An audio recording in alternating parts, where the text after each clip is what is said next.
একটা সময় ফেসবুকে ডুবে থাকা ছিল এক ধরনের ফ্যাশন, কিন্তু সময়ের সাথে সাথে সেই ফ্যাশন বদলে এখন এসেছে নতুন ট্রেন্ড, যার নাম ডিজিটাল ডিটক্স। সকালে ঘুম ভাঙা থেকে শুরু করে রাতে বিছানা যাওয়া পর্যন্ত ফেসবুকে আপডেটেড থাকা ছিল এক আসক্তির নাম। কিন্তু এখন অনেকেই বলছেন না, আর নয় এই ভার্চুয়াল আসক্তি। তাই তো বিশ্বব্যাপী ছড়িয়ে পড়েছে ডিজিটাল ডিটক্সের ঢেউ। এখন প্রশ্ন, ডিজিটাল ডিটক্স আসলে কি?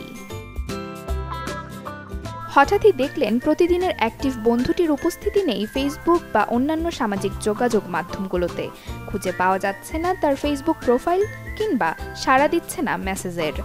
হ্যাঁ দর্শক, এই বিরতির নামই ডিজিটাল ডিটক্স।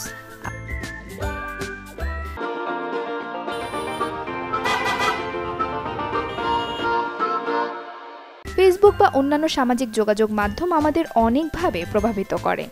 লাইক, কমেন্ট আর শেয়ারের প্রতিযোগিতা মস্তিষ্কে ডোপামিনের চাপ তৈরি করে, বাড়ায় মানসিক ক্লান্তি। কিন্তু বর্তমান যুগে ফেসবুক, ইনস্টাগ্রাম বা টিকটকের মতো প্ল্যাটফর্ম এখন আমাদের জীবনের অবিচ্ছেদ্য অংশ। তাই পুরোপুরি বাদ দিয়ে সমাধান নয়, ভারসাম্য বজায় রাখার জন্যই কেউ কেউ চলে যান সাময়িক এই বিরতিতে। টেম্পল ইউনিভার্সিটির সহযোগী অধ্যাপক জর্ডান শ্যাপ্রিও বলেন, সামাজিক যোগাযোগ মাধ্যম নতুন কোনো সমস্যা তৈরি করছে না, বরং সমাজে আগে থেকেই থাকা সমস্যাগুলোকে সেখানে প্রতিফলিত করছে।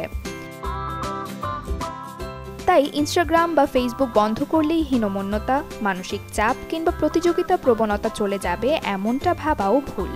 এ বিষয়ে বিশেষজ্ঞরা বলেন, প্রতিদিন 2 ঘন্টার বেশি এসব প্ল্যাটফর্মে সময় না কাটানোই শ্রেয়, অর্থাৎ সময় বেঁধে নিলে থামানো সম্ভব এই আসক্তি।